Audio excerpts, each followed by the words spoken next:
Yohanes 8 ayat 32. Yohanes 8 ayat 32. Satu ayat saja kali ini. Saya akan bacakan Yohanes 8 ayat 32. Sudah ketemu? Baik. Dan kamu akan mengetahui kebenaran, dan kebenaran itu akan memerdekakan kamu. Bapak Ibu, saudara-saudara yang saya kasihi, kalau kita ke Israel lewat Mesir itu panas sekali. Tapi di Mesir itu ada Gunung Sinai, di mana kita akan mendaki Gunung Sinai. Dari tempat panas ke Gunung Sinai itu kita nginap di satu desa yang namanya Saint Catherine. Ya, Saint Catherine ini tempatnya kalau malam dinginnya luar biasa. Terakhir saya pergi tahun kemarin itu sampai minus 3 derajat. Kalau saudara punya kulkas itu di freezernya 0 derajat. Ini minus 3 derajat. Dan ada orang yang mendaki Gunung Sinai. Waktu kemarin saya nggak mendaki, itu katanya sampai minus 12 derajat Celcius. Ada seorang yang baru pertama kali pergi ke tempat itu, kita bermalam cuma semalam. Besoknya saya tanya sama dia nggak berangkat ke Gunung Sinai. Saya tanya, bagaimana semalam bisa tidur? Dingin Pak, kita nggak bisa tidur. Dia bilang begitu, saking dinginnya udah selimutan kita nggak bisa tidur. Loh, saya bisa tidur, nyenyak sampai saya bilang begitu. Udah gitu kamarnya aneh lagi, udah dingin dikasih AC gitu. Udah tahu dingin dikasih AC. Lah sampai saya bilang AC itu kalau di Jakarta, kalau di Indonesia untuk pendingin. Kalau di sini AC itu untuk pemanas. Oh gitu ya Pak ya? Bisa jadi pemanas? Ya bisa lah, lu sih nggak nanya gitu. Bapak Ibu, karena dia nggak tanya ya, fungsi daripada AC itu akhirnya orang tersebut dia tidak bisa tidur ya. Orang itu bodoh ya. Beberapa tahun yang lalu, 2-3 tahun yang lalu kalau nggak salah, saya terakhir pergi ke Jepang. Itu kali kedua saya ke Jepang. Tahun 87 saya ke Jepang. Itu kali kedua ya. Di Jepang itu MRT-nya nggak kayak di Jakarta. Di Jakarta itu cuma dari satu tempat ya pergi ke Sudirman, cuma satu jalur aja. Kalau di Singapura itu mungkin ada puluhan jalur. Tapi kalau di Jepang, di Tokyo itu jalurnya udah begini-begini, kayak Indomie gitu ya. Ribet banget begitu. Lah saya kesusahan untuk pergi dengan menggunakan MRT itu dari satu tempat ke tempat yang lain. Suatu ketika saya masuk ke stasiun, lalu saya tanya kepada petugasnya, saya mau pergi ke sini. Lalu petugasnya langsung nunjukin ke semacam tempat ATM gitu. Dalam hati saya mau nanya tempat kok ditunjukin modelnya kayak ATM atau tiket box gitu loh ya. Tapi ternyata begitu dia mendekati saya ketika saya bengong di depan mesin tersebut, dia kasih tunjuk, kamu mau pergi kemana?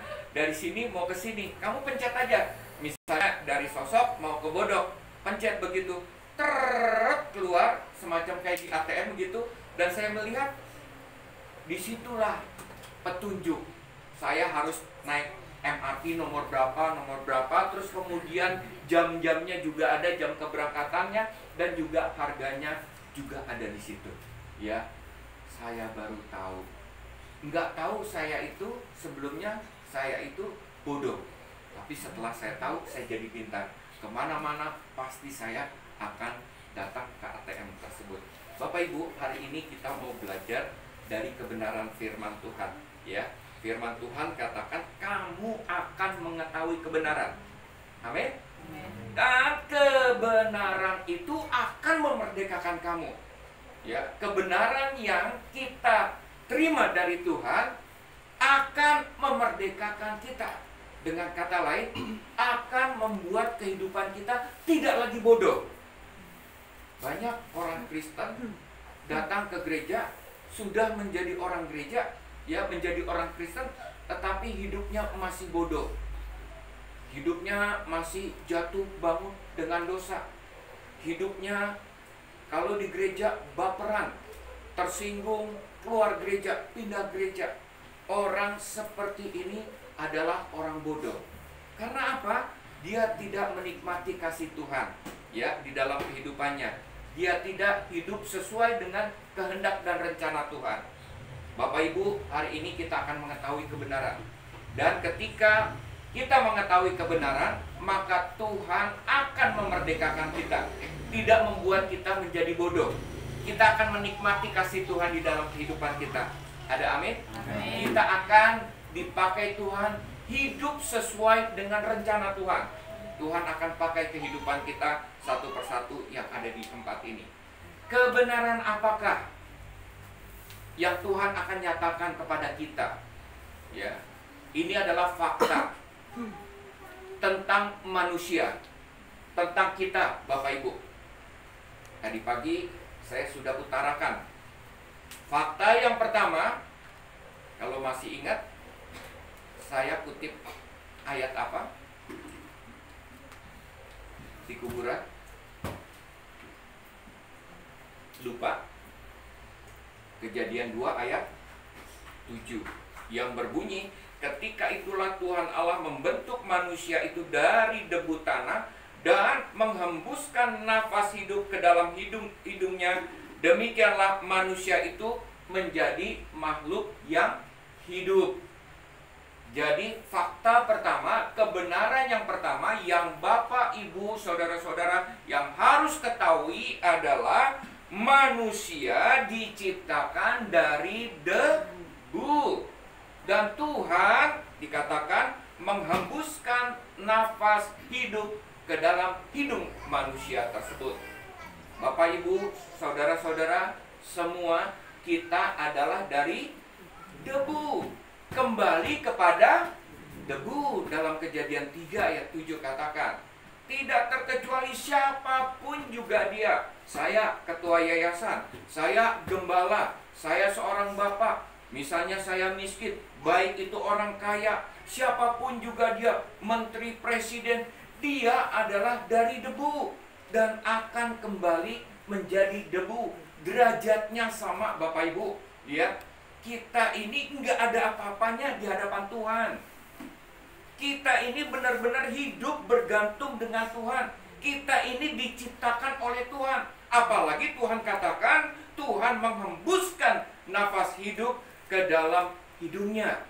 Artinya, ya, kita bisa hidup oleh karena Tuhan memberikan kehidupan kepada kita.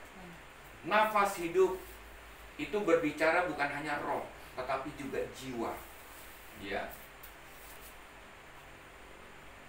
Monyet itu adalah ciptaan manusia, ciptaan Tuhan. Dia bisa hidup, dikasih kehidupan sama Tuhan, tetapi dia tidak memiliki jiwa. Dia tidak memiliki roh, Bapak Ibu. Beda dengan manusia. Manusia mempunyai kehidupan karena dia memiliki jiwa dan roh. Ada amin? Ya. Jiwa dan roh itulah yang memungkinkan kita sebagai ciptaan Tuhan itu berkomunikasi dengan Tuhan, punya relasi dengan Tuhan. Monyet bisa punya relasi dengan Tuhan atau enggak? Dia bisa bersikap doa, tetapi dia tidak punya relasi dengan Tuhan. Dia tidak bisa berkomunikasi dengan Tuhan. Karena apa? Karena Tuhan itu adalah roh. Ya, kita punya relasi dengan Tuhan karena kita memiliki roh, sehingga kita punya relasi dan komunikasi dengan Tuhan. Kita diciptakan dari debu. Artinya Bapak Ibu, kita sadar siapa diri kita. Nggak usah sombong. Ya, prestasi kita selama hidup, ya, kekayaan kita pada akhirnya itu tidak membuat kita nanti kita mati akhirnya jadi emas atau jadi debu. Tetap dari debu kembali ke debu semuanya. Dan Tuhan memberikan, menghembuskan nafas hidup kepada kita. Artinya Tuhan memberikan jiwa dan roh untuk kita bisa berkomunikasi dengan Tuhan. Dan pada akhirnya kita yang adalah ciptaan Tuhan hidup benar-benar bergantung dengan Tuhan. Ada amin? Alangkah bodohnya kalau orang tidak mengenal Tuhan. Alangkah bahagianya kita, sukacitanya kita. Karena apa? Kita sudah menjadi anak-anak Tuhan. Tuhan ubah kehidupan kita. Dan ini adalah anugerah yang Tuhan berikan kepada kita yang percaya kepadanya. Ada amin? Ya, kita ini adalah ciptaan Tuhan. Kita ini dihembuskan nafas hidup oleh Tuhan. Itu yang pertama.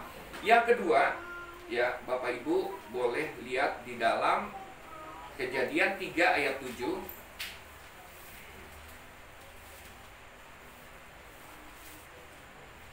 Kejadian 3 ayat 7.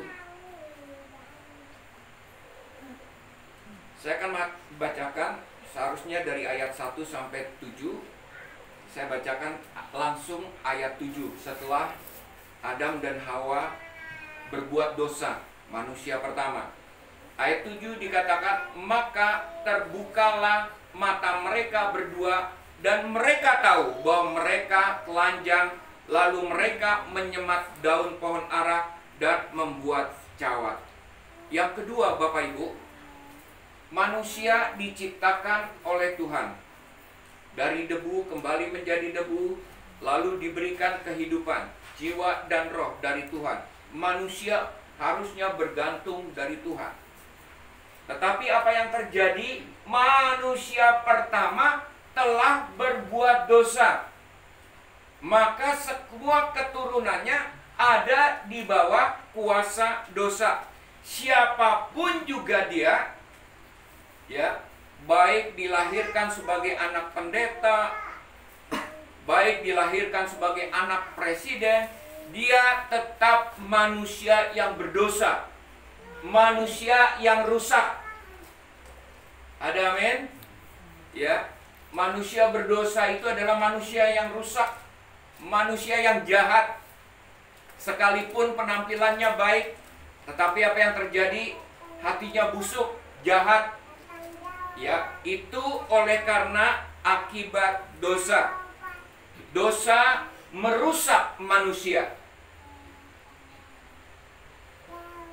Kalau mobil saya rusak, Bapak Ibu, ya, kemarin motor saya rusak, bukan mobil, remnya.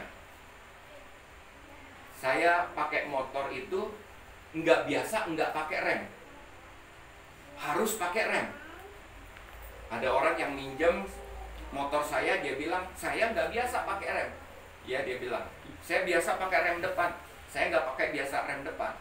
Itu urusan kamu. Tapi kalau urusan saya adalah motor saya, remnya harus depan belakang itu kondisi dalam kondisi baik, bagus, sehingga saya safe. Ya, rem rusak, saya berusaha betulin. Apalagi mobil Land Cruiser, ya, mobil Land Cruiser Bapak Ibu yang kemarin kita punya untuk pelayanan misi, banyak mengalami kerusakan. Ya, setiap ada kerusakan yang nggak enak begitu, bunyi berdecit, saya akan berusaha mencari di mana kerusakannya. Ketika saya memiliki kendaraan, maka kendaraan itu harus enak. Ya, Bapak Ibu mau sakit atau sehat? Kita mau sehat. Katakanlah misalnya hidung kita gatal gitu ya. Ya, Bapak Ibu, kalau hidungnya gatal terus, kita sudah garuk tapi masih tetap gatal, apakah Bapak Ibu mau diamkan aja atau berusaha untuk mencari tahu kenapa itu gatal? Sudah barang tentu Bapak Ibu akan pergi ke dokter THT, mau cari tahu kenapa ini gatal. Atau misalnya jantung kita berdebar-debar, ya, kita akan berusaha cari tahu kenapa jantung kita berdebar-debar. kita tidak ingin tubuh kita mengalami sakit. Amin. Kita ingin semuanya sehat. Bapak Ibu, untuk tubuh, untuk mobil, untuk motor, kita mau dalam keadaan fit. Demikian juga dengan kehidupan kita, ya. Kalau seandainya hidup kita melakukan dosa, harusnya Bapak Ibu kita menyelidiki kenapa kita berbuat dosa. Ya. Ya sudah barang tentu kita pasti akan berbuat dosa. Dari dosa ke dosa yang lain. Karena apa? Karena pada prinsipnya kita semua adalah berdosa. Halo Bapak Ibu, apakah keadaan kondisi berdosa ini Bapak Ibu mau hidup dalam keadaan kondisi berdosa? Halo? Bapak Ibu ada damai sejahtera, sukacita kalau Bapak Ibu hidup dalam keadaan berdosa? Tapi kebanyakan orang nggak mau peduli, ya. Mereka nggak mau tahu. Yang penting saya nggak merugikan orang lain, bahkan menikmati keberdosaannya itu di dalam kehidupannya. Orang ini tidak pernah mau mengenal Tuhan sungguh-sungguh, menjadikan Yesus sebagai Tuhan dan Juru Selamat yang sanggup mengubah kehidupan dia. Orang ini asik untuk berbuat dosa di dalam kehidupannya. Orang seperti ini sama juga seperti orang yang pertama kali pergi ke Sinai, bodoh. Sama juga yang kemarin saya pergi ke Jepang sebelum mengenal mesin arah. Saya dalam kondisi bodoh, ya. Bapak Ibu nggak mau bodoh kan? Halo, kalau ada dosa dalam kehidupan kita seharusnya kita nggak enak, ya. Kita harus selesaikan.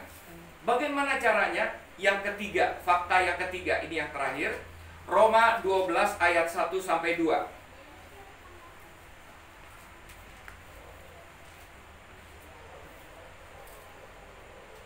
Tadi Kejadian 2 ayat 7, manusia diciptakan oleh debu, dari debu, ya, dan Tuhan mengembuskan nafas hidup ke hidungnya.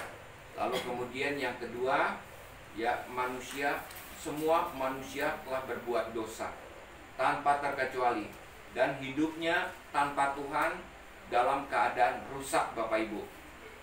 Dan kita tidak mau hidup kita rusak. Mobil motor kita rusak aja kita berusaha betulin.